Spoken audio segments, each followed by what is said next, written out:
Now, each and every Sunday, Ken, in conjunction and coordination with Jersey Man Magazine, we get a chance to look back and talk to a former Eagle. So let's go to the Barb's Harley-Davidson Sports Hotline and welcome into the locker room former Eagle, Scott Fitzkee. What's up, Scott? Hey, guys. How you doing, man? All right, man. It's a beautiful day. Everything's good. Yeah, it's a beautiful day here on the boardwalk in Ocean City, and I'm sure you've been down to the coast before.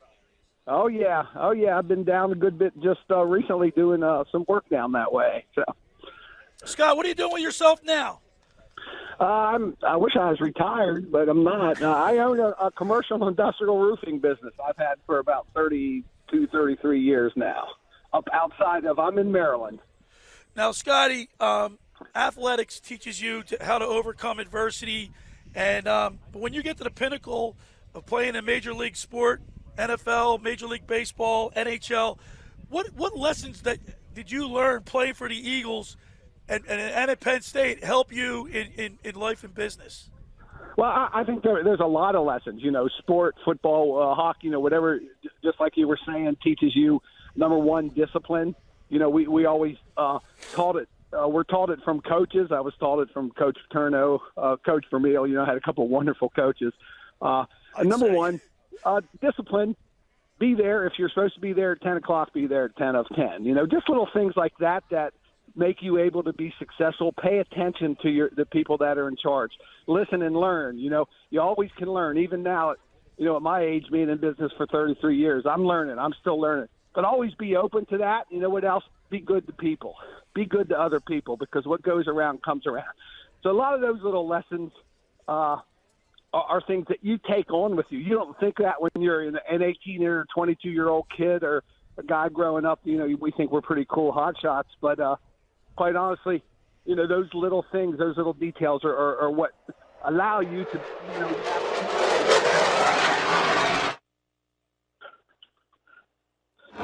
We just had a Navy jet fighter buzz the beach. Yeah. That was for you, Scott. They knew you were going to be on. Yeah. Jeez. Pretty cool. That was pretty cool. Most action all football season.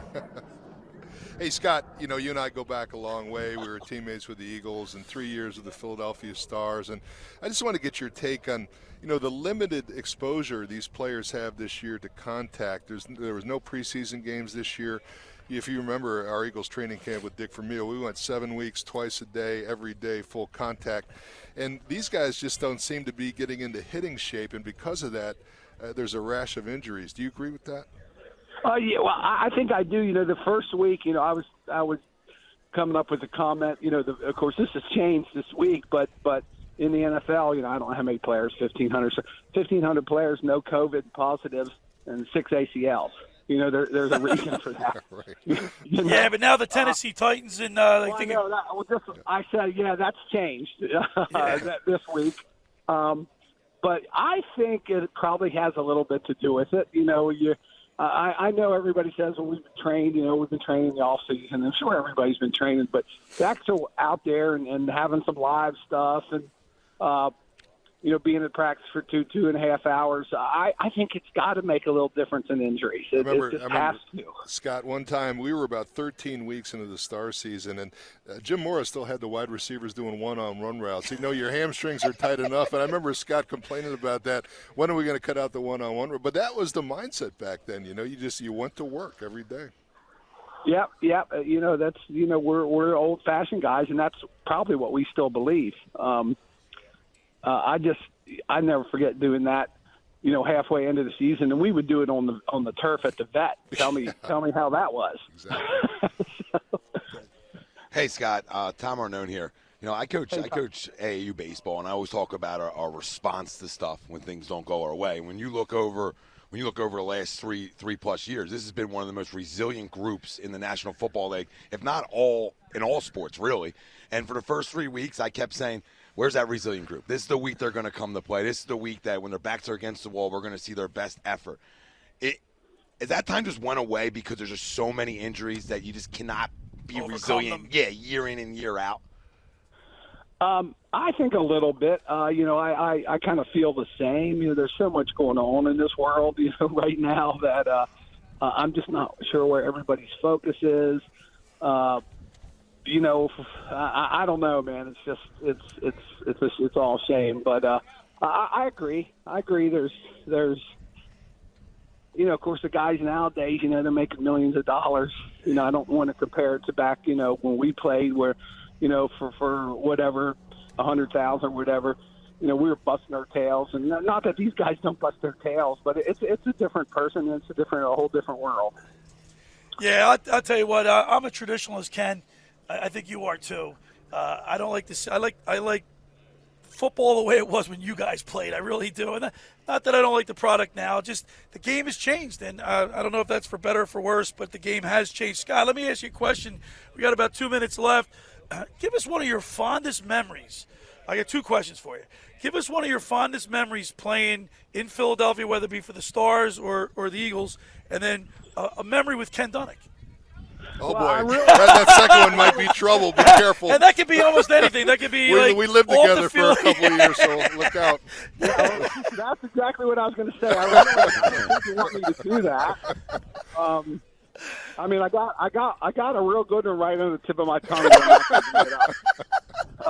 As far as the Eagles go,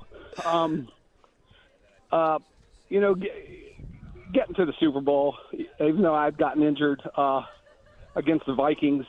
By the way, you were playing a hell of a game. I was just telling the guys about that. You caught a touchdown, a couple of receptions, and unfortunately you broke your foot. So that was awesome. And just quite honestly, being part of that team with Coach Vermeil and Kenny and we have a great bunch of guys. And, we still get together occasionally, golf tournaments, et cetera.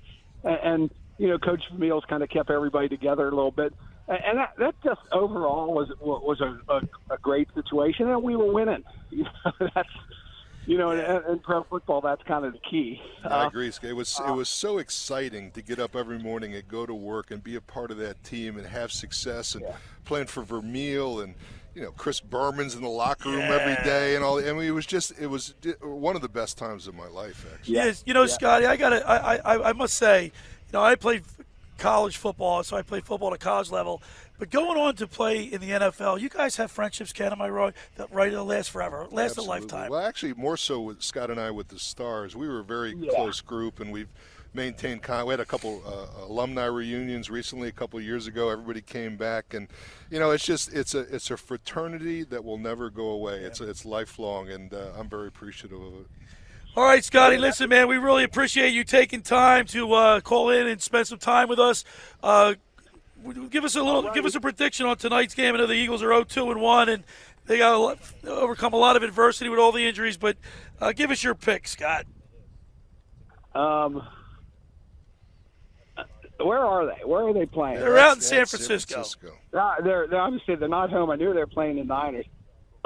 Man, I've been watching and we've been rooting, but injuries. Here you go, injuries, and Carlson. I don't think has been having his best games. I'd love to predict that they're going to win, but I can't. I think, of course, the 49ers are injured, but playing out there, flying out there, and playing out there. Like I said, I hate to. I'm an Eagle. He doesn't want to go against the Eagles, Ken. It's hard. I hate to say it on the radio, but I got to go with 49ers. All right. Give us a score. Probably like 28-24. Oh, that's not bad. That's not bad. Cover the 7. Cover the 7. At least we get the 7. Yeah. All right. Well, Scott Fitzkee, thank you so much. We really appreciate it, and continued success, and we'll talk to you again. All right, guys. Yeah. Thanks a lot, Scott. I appreciate you coming on. Thank you. There's Scott Fitzkee in the Where Are We Now segment in coordination with Ken Dunnick in the Jersey Man magazine.